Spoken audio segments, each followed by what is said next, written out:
alors sant yàlla maa ngi sant yàlla bu baax julli ci Seydina Muhammad tabaski bi bu ñu yàlla mayee ñu teewe ko bu ñu yàlla mayee ñu teewe tabaski bi dañu koy sante suñu borom ñaanal aussi ñi nga xam ne wuute nañu ko et ci tàmbali googu suma xel day dem ci suma soxna Momy Seck yàlla na ko yàlla xaare ci aljana yu gën a kawe way juram ya fa nekk ak moom it yàlla na yàlla yokk seen leer képp koo xam ne ñàkk nga ku la jege yàlla na la yàlla jox xolu muñ tabaski bi it ku ne xam na ne jafe na ku ne xam na ne bari na borom kër yoo xam ne yóotu nañu lu ñu jotul alors ñooñu ñu ngi leen di xalaat di leen masaw mais di fàttali rek ne lu mel nii saa su ne bu amee suñu yéene mooy képp koo xam ne mu ngi ci jafe-jafe nga tàllal ko loxo donc may encourager ñi ñu jiite pour que ñu gën a taxaw ci jafe-jafe askan wi leneen lépp lu ñu leen woo lu dul saafara jafe-jafe askan wi tax ñu jiital leen ku leen ca woo mu ngi leen di woo ci diversion maanaam ci nax sa xandang ak waxi caaxaan kon nañu jublu ci saafara jafe askan wi parce que sénégalais yi sonn nañu sénégalais yi lott nañu sénégalais yi jaaxle nañu sénégalais yi am nañu yaakaar mais yaakaar woowu ay acte lañu ci soxla taxawaay lañu soxla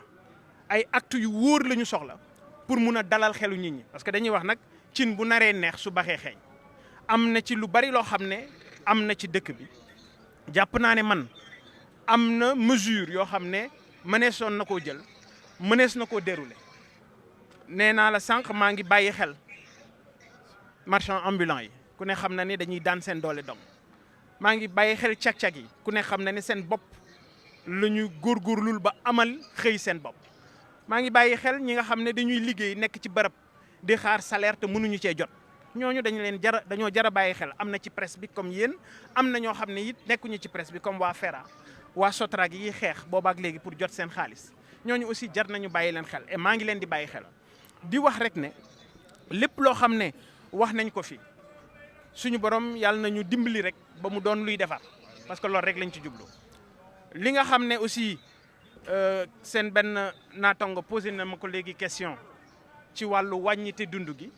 ma ne man duma mbéj gémmiñu sàmm te wali sagut parce que li ñuy wax yéene la amagul këyit bu ko firnde amagul décision wala arrêté boo xam ne jël nañu ko kon dañuy xaar ba ñu yegg ca loolu ngir ñu mën caa wax na ma aussi ci wàllu pression fiscale ma ne man gëw ma ne pression fiscale la dama gëm ne liggéey la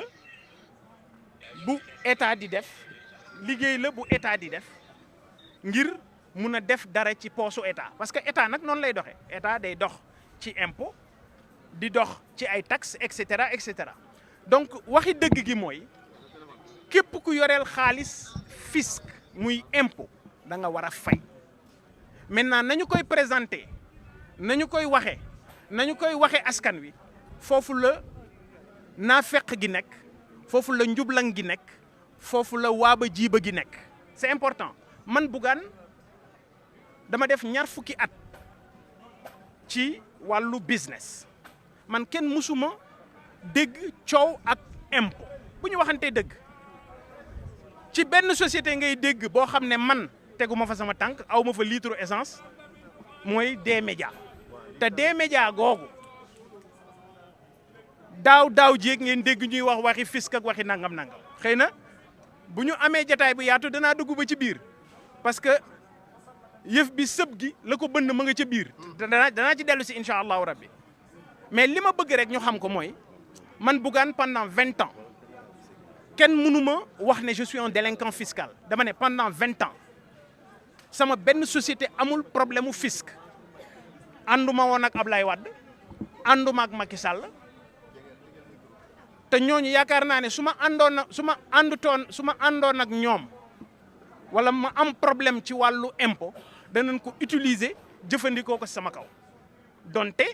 ñi fi jógee jéem nañu ko mais danaa wax encore une fois ne sëb gi la ko bënn ma nga ca biir parce que nit ñi dafa am lu ñuy gis rek mais dafa am lu nekk ca ginnaaw loolu danaa ci ñëw incha allahu rabbi mais dama ne pendant 20 ans man Bougane dama nekk ci ay société di liggéeyloo ay doomu Sénégal yore leen yàlla def seen wërsëg ci sama loxo musuma am jafe-jafe ak impôt képp ku am problème ak impôt da nga war a fay loolu mooy dëgg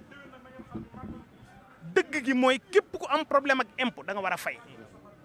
ñaar nag moo mën a am mooy li ma wax sànq dafa am naa fekk ci ni ñu koy présenté impôt bu la yoreele boo ko yoreelee xaalis da ngay d'accord nga dem fay d'accordoo nga dem négocier ñu wan la noo koy fayee yombalal la ko d'accordoo ci li ñu la teg nga dem justice ne lii ñu ma teg d'accordoo ma ci c'est ça mais vouloir présenter les patrons de presse comme étant des délinquants yegg nañu sax ba ci wax naan wuy ay détourneurs de deniers publics lañu mais tout le monde au Sénégal xam na ne sàcc yu mag yi ci Sénégal c'est les hauts fonctionnaires de l'État à commencer par les inspecteurs des impôts c'est ça la réalité ku ne xam na ne ñoom inspecteurs des impôts boo xoolee seen train de vie xool seen doxalin xam ne la ñu yor seen alal mayu leen ko la ñu yor seen salaire mayu leen ko moo tax ñun ci suñu programme dañ ne woon fonds commun mooy loolu ñu leen di puusal ci suuf di leen ko jox dañ koy dindi parce que jàpp naa ne amut jàpp naa ne warut donc vouloir jël ay sénégalais ne ñoom ay délinquants lañu je crois que c'est étroitesse d'esprit la il faut nit sakk dëgg xam nga ni ñuy wax nit ku sakk il faut nga sakk dëgg pour mun a jël sénégalais yi jël ñu day ñi les patrons de presse am na ci ñu wax ne am nañu ay largesse am nañu ay avantages man Bougane Gueye suma baat poto man musuma am benn privilège du état wu Macky Sall xalaatuma ko ca woon du état wu Abdoulaye Wade du ñoom ñii fi toog sama baat poto. da ngay ñor règlement de compte. non règlement de compte xam nga règlement de compte bi tàmbaliwul léegi te dana néegoo ma ne la sëb gi la ko bënn ma nga ca biir danaa ci dellu si ci waxtaan wu gën a yaatu mais li ma wóor man mooy amuma xaar ma yàlla li ma intéressé encore une fois et les Sénégalais me prendront comme témoin li ma bëggal Sénégal sama alal du ko fekke li ma bëggal Sénégal suma liberté du ko fekke li ma bëggal Sénégal suma bakkan bii du ko fekke li ma gëm mooy Sénégal bi ma yéene li ma bëgg ci réew mi dina am kon ñi fi nekk waaye ngalawaay ñoom la ñu takkal caq yi ngalawaay nañu liggéey te bàyyi wax ji jàkkaarloog ay sénégalais naan leen ay délinquants lañu ay sàcc lañu man nekk sàcc moo ma gënal nekk fenkat nekk sàcc moo ma gënal fuuf nekk fenkat waxuma la nag mais fenkat certifié c'est fenkat bu justice ne yaa fen jërëjëf.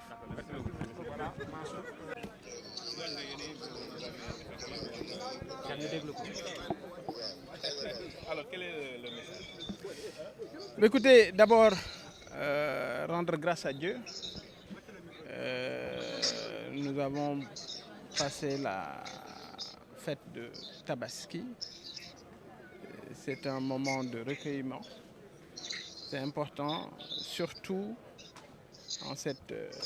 période ou cette conjoncture économique extrêmement difficile. Une pensée aux pères de famille qui n'ont certainement pas pu faire le sacrifice parce que tout simplement les moyens n'étaient pas au rendez-vous. À ces góorgóorlu qui ont tout fait mais qui ont certainement passé une fête de Tabaski éprouvante due tout simplement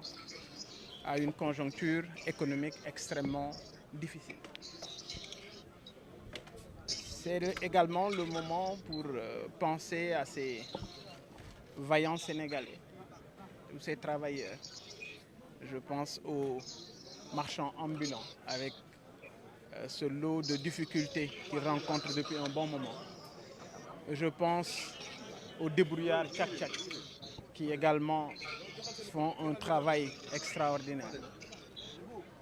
C'est le moment de penser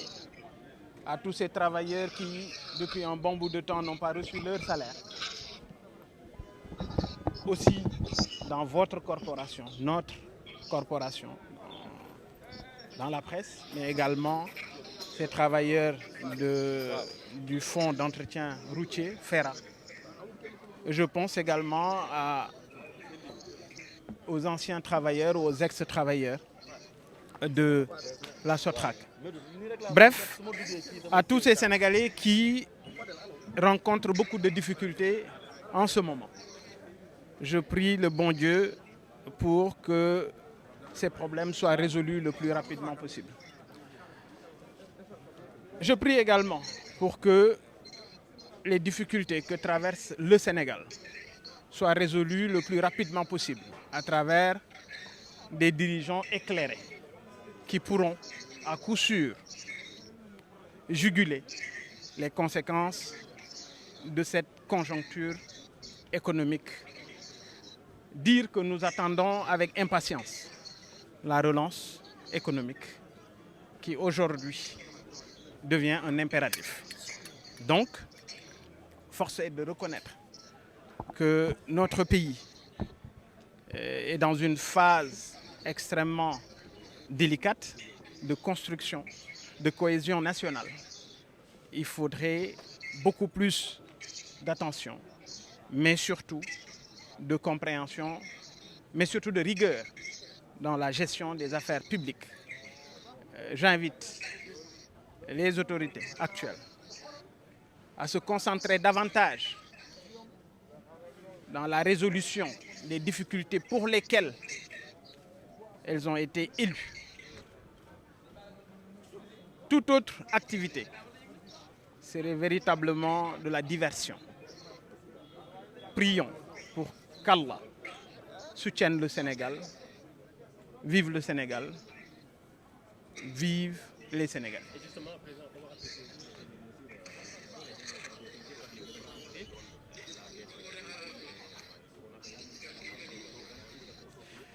Écoutez, on aura certainement l'occasion d'y revenir beaucoup plus amplement, mais force est de constater que nous sommes à un stade d'annonce. Rien pour le moment n'est concret, la preuve. Je crois que ces mesures entreront en vigueur, nous dit-on, la semaine prochaine. On attend de voir, parce que vous avez vu certainement les acteurs de différents secteurs qui sont en train de grincer des dents. Attendons de voir ce que cela va donner. Pour ce qui concerne, pour ce qui concerne la pression fiscale, moi je ne parlerai pas de pression fiscale. Moi je parle d'une procédure normale que l'État, les régies financières sont en train de dérouler pour renflouer les caisses de l'État. C'est dans un pays normal, c'est comme ça que ça se passe. Les impôts, les entreprises doivent payer les impôts. Ceux qui doivent des ardoises doivent obligatoirement payer des impôts. Et je crois que je suis le mieux placé ici, parmi la classe politique et les investisseurs de ce pays pour en parler. Ça fait 20 ans que je suis entrepreneur. Ça fait 20 ans que je manage plusieurs entreprises. Je n'ai jamais eu de problème avec la fiscalité. Ça n'a pas commencé aujourd'hui et ce n'est pas hier également que j'avais des problèmes avec la fiscalité. Je n'ai jamais eu de problème avec le fisc. Et pourtant, j'ai fait 20 ans d'activité. Donc, si aujourd'hui, on me met dans le lot de ces délinquants, excusez du peu, entre guillemets, moi, je comprends tout simplement que c'est un petit combat. Et moi, je ne suis pas dans les petits combats. Je suis toujours prêt pour les grands. Man, grand combat, là, c'est voilà. Pour le Wolof. Alors, sant Yàlla